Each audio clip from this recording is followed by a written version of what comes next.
Good day, everyone, and thank you very much, Monel, for this invitation. It's a pleasure to speak here.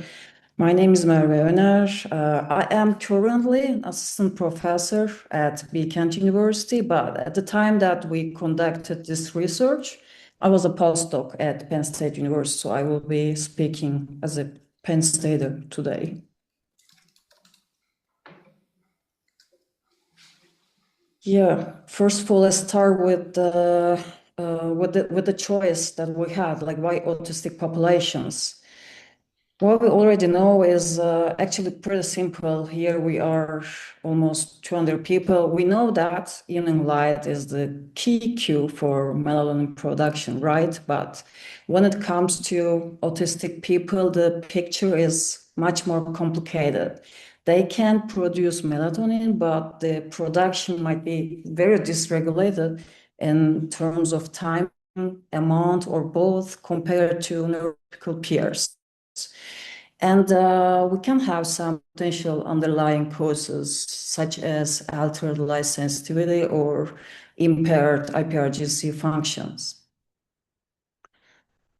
And as a result of this, in my opinion, they have crazy amount of sleep problems. When I start digging into the literature, and when I saw this ratio, almost 8%, that shocked me. And in general population, it's between 10 to 30%. And when we compare, it's massive. And these sleep problems doesn't just stay there. When I think about this, this reminds me of domino effect. With evening light, you can suppress melatonin production, right?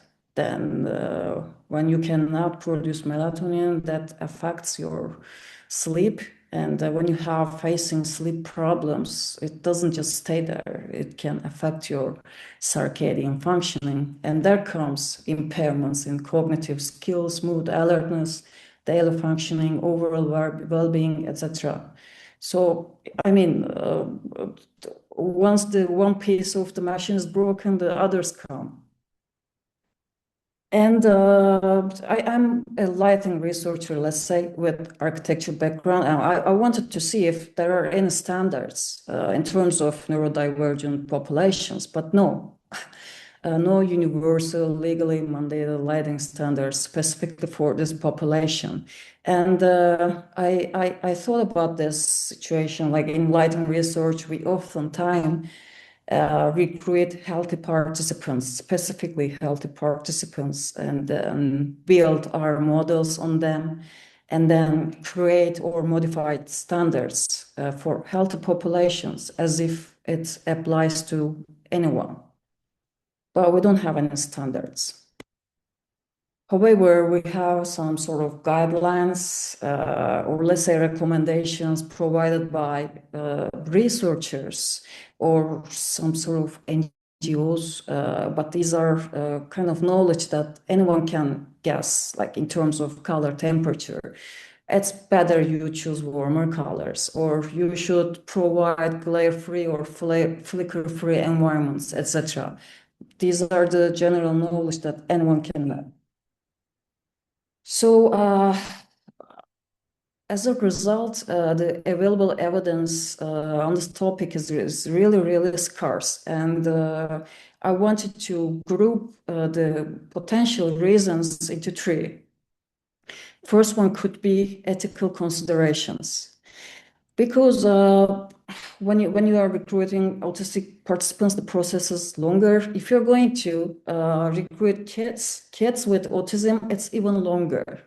And what I observe is that you cannot afford to waste time if you're researching, because imagine you're receiving a grant for 2 years and you cannot wait quarter of this period for getting approval from institutional boards.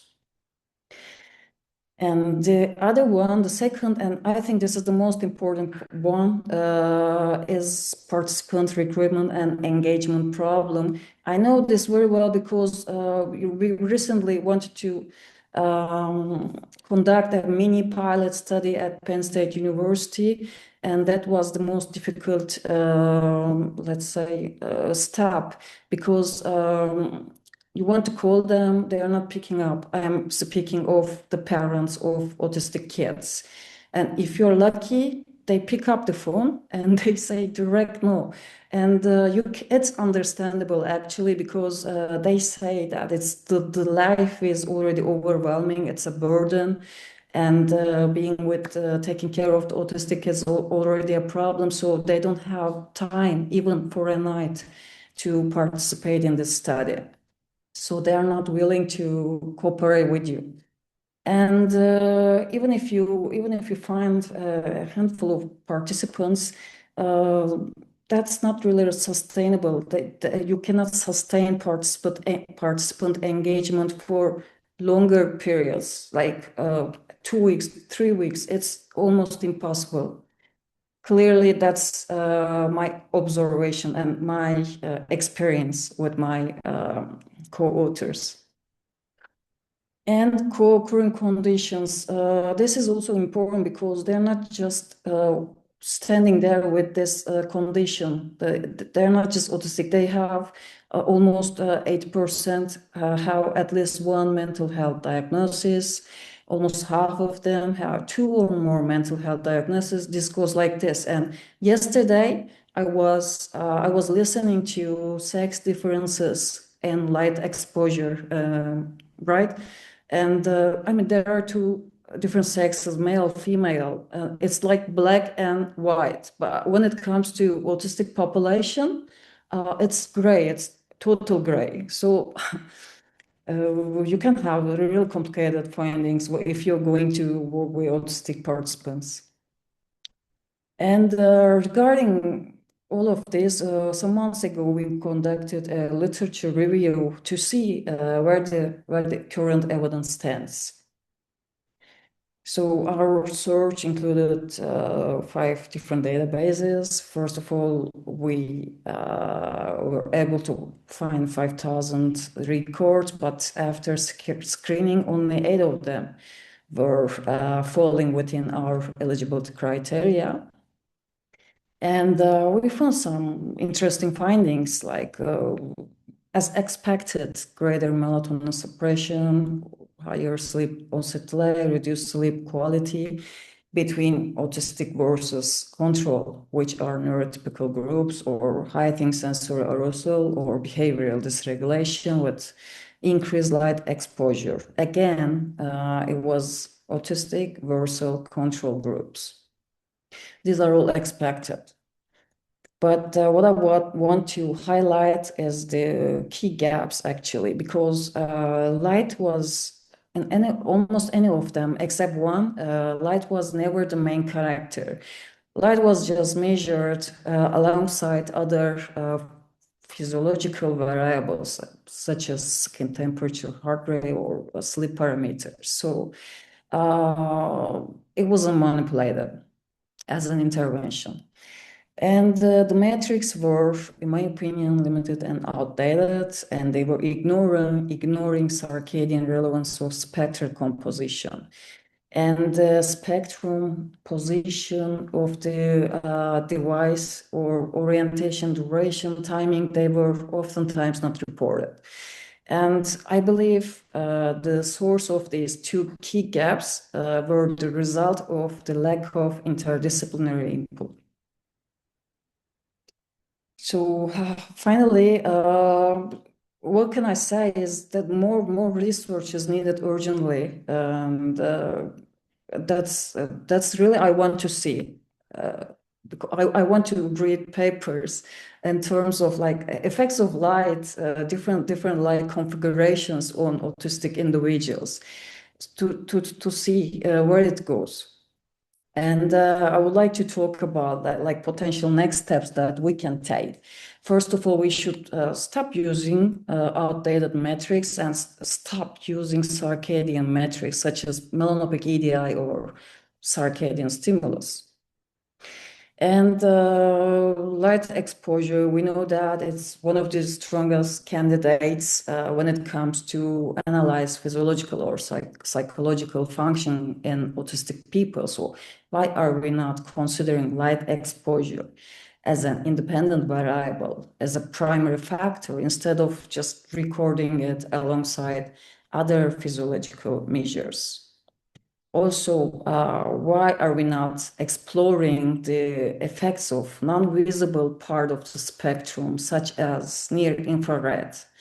I mean, I know from the United States there are some centers that are applying in terms of photobiomodulation on autistic kids, and they are really receiving good results. So why are we not using also non-visible part of the spectrum in regulating their physiological or psychological parameters? That's an option. And while doing this, we should maybe stop comparing neurotypical group of people with autistic kids or autistic adults. I don't know. Because when you do that, the outcomes are really predictable. Like, oh, it's crystal clear that their melatonin production is dysregulated compared to neurotypical participants. So maybe we can start comparing across different levels of autism severity, or even better, try to come up with within subject design. If you can catch autistic individual who is willing to do that, why won't you do this?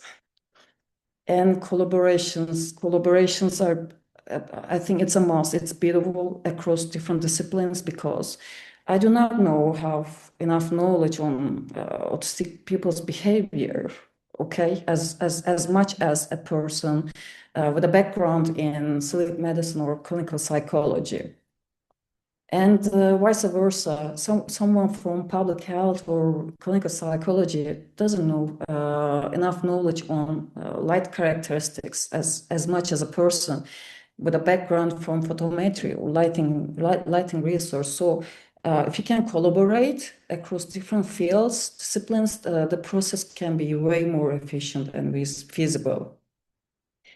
And yeah, finally, I would like to thank you all for listening. If you would like to grade our paper, here's the QR code. And I would like to thank to Dorkap Durmuş and Krishna Lenker from Penn State for their collaboration and for upcoming collaborations, hopefully. Thank you.